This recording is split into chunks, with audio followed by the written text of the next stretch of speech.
संस्थापकाय च धर्मस्य सर्वधर्मस्वरूपिणे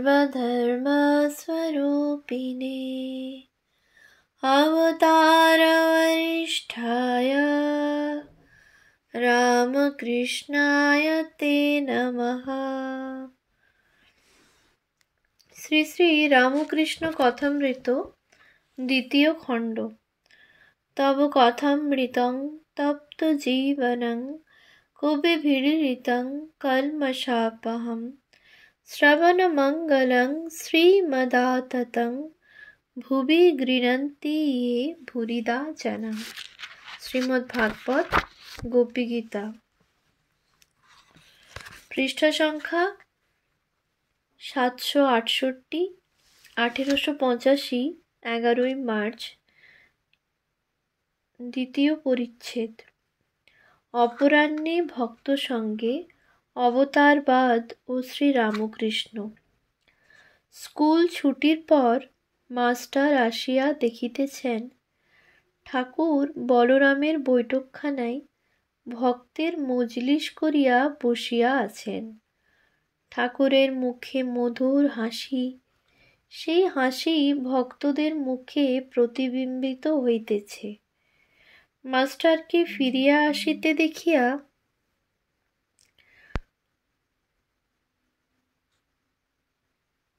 ও তিনি প্রণাম করিলে ঠাকুর তাহাকে তাহার কাছে আসিয়া বসিতে ইঙ্গিত করিলেন। শ্রীযুক্ত গিরিশ ঘোষ, সুরেশ মিত্র, বলরাম, লাটু, চুনিলাল ইত্যাদি ভক্ত উপস্থিত আছেন। শ্রীরামকৃষ্ণ গিরিশের প্রতি: তুমি একবার নরেন্দ্রের সঙ্গে বিচার করে দেখো, সে কি বলে। গিরিশ সহাস্যে: নরেন্দ্র বলে, ঈশ্বর অনন্ত। যা কিছু আমরা দেখি, শুনি, জিনিসটি কি ব্যক্তিটি সব তাঁর অংশ।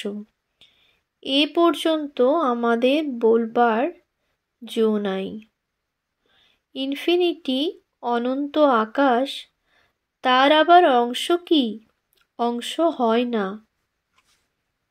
শ্রীরামকৃষ্ণ: ঈশ্বর অনন্ত হন আর যত বড় হন, তিনি ইচ্ছা করলে তাঁর ভিতরের সারবস্তু মানুষের ভিতর দিয়ে আসতে পারে ও আসে। তিনি অবতার হয়ে থাকেন, এটি উপমা দিয়ে বোঝানো যায় না। অনুভব হওয়া চাই, প্রত্যক্ষ হওয়া চাই। উপমার দ্বারা কতকটা আভাস পাওয়া যায়। গরুর মধ্যে শিংটা যদি ছোঁই, গরুকেই ছোঁয়া হলো। পাটা বা লেজটা ছুঁলেও গরুটাকে ছোঁয়া হলো। কিন্তু আমাদের পক্ষে গরুর ভিতরের সার পদার্থ হচ্ছে দুধ। সেই দুধ বাঁট দিয়ে আসে। সেইরূপ প্রেম ভক্তি শিখাইবার জন্য ঈশ্বর মানুষ দেহ ধারণ করে সময়ে সময়ে অবতীর্ণ হন। গিরিশ: নরেন্দ্র বলে, তাঁর কি সব ধারণা করা যায়? তিনি অনন্ত। Perception of the infinite. Compare discussion about the order of perception of the infinite and of the finite in Max Muller's Hibbert Lectures and Gifford Lectures. Sri Ramakrishna গিরিশের প্রতি: ঈশ্বরের সব ধারণা কে করতে পারে? তা তাঁর বড় ভাবটাও পারে না, আবার ছোট ভাবটাও পারে না। আর সব ধারণা করা কি দরকার? তাকে প্রত্যক্ষ করতে পারলেই হলো। তাঁর অবতারকে দেখলেই তাকে দেখা হলো। কেউ যদি গঙ্গার কাছে গিয়ে গঙ্গা জল স্পর্শ করে, সে বলে, গঙ্গা দর্শন স্পর্শন করে এলুম।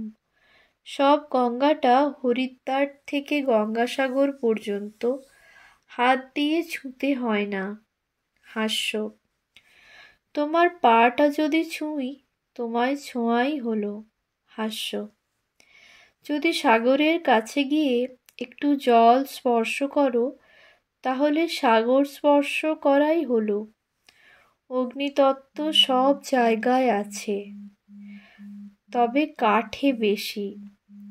গিরিশ হাসিতে হাসিতে, যেখানে আগুন পাবো সেইখানেই আমার দরকার। শ্রী রামকৃষ্ণ হাসিতে হাসিতে, অগ্নিতত্ত্ব কাঠে বেশি, ঈশ্বর তত্ত্ব যদি খোঁজো মানুষে খুঁজবে। মানুষে তিনি বেশি প্রকাশ হন। যে মানুষে দেখবে উর্জিতা ভক্তি, প্রেম ভক্তি উথলে পড়ছে, ঈশ্বরের জন্য পাগল, তার প্রেমে মাতোয়ারা, সেই মানুষ সে নিশ্চিত যেন তিনি অবতীর্ণ হয়েছেন মাস্টার দৃষ্টে। তিনি তো আছেনই, তবে তাঁর শক্তি কোথাও বেশি প্রকাশ, কোথাও বা কম প্রকাশ। অবতারের ভিতর তাঁর শক্তি বেশি প্রকাশ। সেই শক্তি কখনো কখনো পূর্ণভাবে থাকে, শক্তিরই অবতার। গিরিশ, নরেন্দ্র বলে তিনি অবাং মনস্য গোচরম। শ্রী রামকৃষ্ণ, না, এ মনের গোচর নয় বটে, কিন্তু শুদ্ধ মনের গোচর। এ বুদ্ধির গোচর নয়, কিন্তু শুদ্ধ বুদ্ধির গোচর। কামিনী কাঞ্চনে আসক্তি গেলেই শুদ্ধ মন আর শুদ্ধ বুদ্ধি হয়। তখন শুদ্ধ মন শুদ্ধ বুদ্ধি এক, শুদ্ধ মনের গোচর। ঋষিমুনিরা কি তাকে দেখেন নাই? তারা চৈতন্যের দ্বারা চৈতন্যের সাক্ষাৎকার করেছিলেন। গিরিশ সহাস্যে, নরেন্দ্র আমার কাছে তর্কে হেরেছে। শ্রী রামকৃষ্ণ, না, আমায় বলেছে গিরিশ ঘোষের মানুষকে অবতার বলে অত বিশ্বাস। এখন আমি আর কি বলবো, অমন বিশ্বাসের উপর কিছু বলতে নাই। গিরিশ সহাস্যে, মহাশয়, আমরা সব হল হল করে কথা করছি, কিন্তু মাস্টার ঠোঁট চেপে বসে আছে। কি ভাবে মহাশয়, কি বলেন? শ্রী রামকৃষ্ণ হাসিতে হাসিতে, মুখ হলসা, ভেতর বুঁদে, কান তুলসে, দীঘল ঘোমটা নারী, পানা পুকুরের শীতল জল বড় মন্দকারী। সকলের হাস্য। সহাস্যে, কিন্তু ইনি তা নন, ইনি গম্ভীর আত্মা। সকলের হাস্য। গিরিশ, মহাশয়, শ্লোকটি কি বললেন? শ্রী রামকৃষ্ণ, এই কটি লোকের কাছে সাবধান হবে। প্রথম, মুখ হলসা, হল হল করে কথা কয়। তারপর ভেতর বুঁদে, মনের ভিতর ডুবুরি নামালেও অন্ত পাবে না। তারপর কান তুলসে, কানে তুলসী দেয় ভক্তি জানাবার জন্য। দীঘল ঘোমটা নারী, লম্বা ঘোমটা লোকে মনে করে ভারী সতী, তা নয়। আর পানা পুকুরের জল, নাইলে সান্নিপাতিক হয়। হাস্য। চুনিলাল, এর মাস্টারের নামে কথা উঠেছে। ছোট নরেন, বাবুরাম ওর পোড়ো, নারায়ণ, পল্টু, পূর্ণ, তেজচন্দ্র এরা সব ওর পোড়ো। কথা উঠেছে যে উনি তাদের এইখানে এনেছেন, আর তাদের পড়াশোনা খারাপ হয়ে যাচ্ছে, এর নামে দোষ দিচ্ছে। শ্রী রামকৃষ্ণ, তাদের কথা কে বিশ্বাস করবে? এই সকল কথাবার্তা হইতেছে, এমন সময় নারায়ণ আসিয়া ঠাকুরকে প্রণাম করিল। নারায়ণ গৌরবর্ণ, 17-18 বছর বয়স, স্কুলে পড়ে।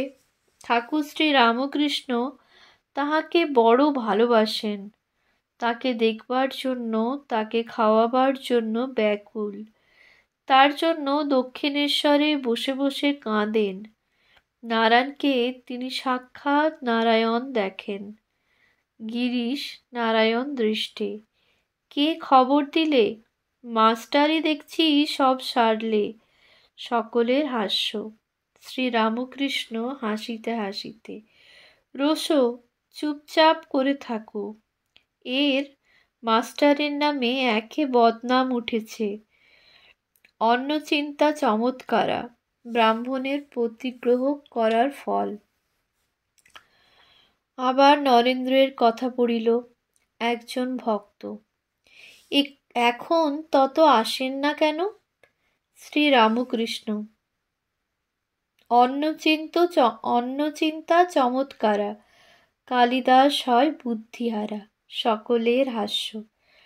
বলরাম, শিবগুহর বাড়ির ছেলে অন্নদা গুহর কাছে খুব আনাগোনা আছে। শ্রীরামকৃষ্ণ, হ্যাঁ, একজন আফিসওয়ালার বাসায় নরেন্দ্র, অন্নদা এরা সব যায়। সেখানে তারা ব্রাহ্ম সমাজ করে। একজন ভক্ত, তার অফিসওয়ালার নাম তারাপদ।